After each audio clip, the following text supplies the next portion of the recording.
What is going on, guys? Welcome back to the channel for this quick video, and today we'll be talking about volume shooter badge. We'll talk about how much is the boost, and we'll see the comparison between this badge and green machine badge.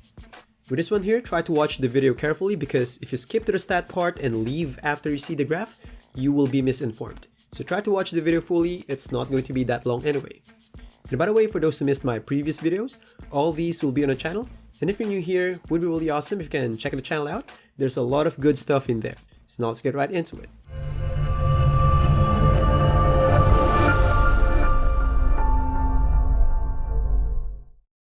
So I think at this point we all know how this badge works. All your shots after your first shot will be boosted, so we'll focus more on how much is the boost.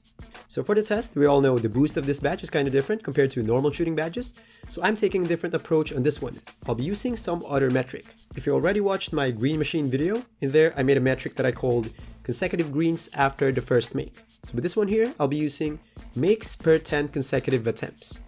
So after the first shot, I'll be taking 10 more shots consecutively, and take note how many shots can I make, and 10 shots will be one set. Then I'll make lots of sets and get the average. In that way, I'm factoring in lots of stuff like if the boost is getting better and better, and I'm factoring in as well the natural boost on your rating when you make your shots, so I think it's a pretty good metric. So first, I always try to get no badge in Hall of Fame. Then if the boost is not that big, which is the case on this one, I decide not to spend time on testing on other upgrades like bronze and gold, because if the boost is small, chances are really high that there won't be any noticeable sweet spot or spike anyway.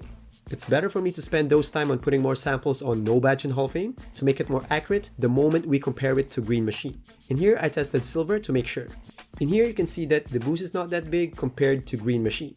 But you have to consider that the rate of activation of volume shooter is really better compared to green machine, especially if you're taking a lot of shots.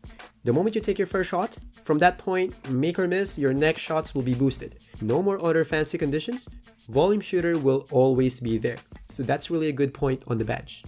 I know their tests are not the same process, this one here is just a rough comparison, but I think that's already a reasonable gap to say that in terms of single shots, green machine have more boost.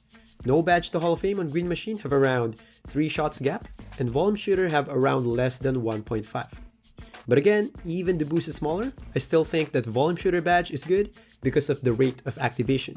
To be honest with you, I know the boost is not that big, but to think that it will boost all your shots except for the first one, without any other conditions, that's a good badge for me. So now for the recommendation, if you play park and you don't take much jump shots, I'm talking about if you only take around 3 per game, I don't think it's the badge for you. But if you play rec and take a lot of shots, it's a no-brainer. You need this badge at least on low level, and you can push it to Hall of Fame if you want to. It's really handy to have a badge like this that doesn't require much conditions to activate. So that's all for the video. If you guys like it, please smash that like button and please consider subscribing for more videos. And don't forget to drop by the channel for lots of other contents. And as always, stay safe and happy gaming, guys. Peace.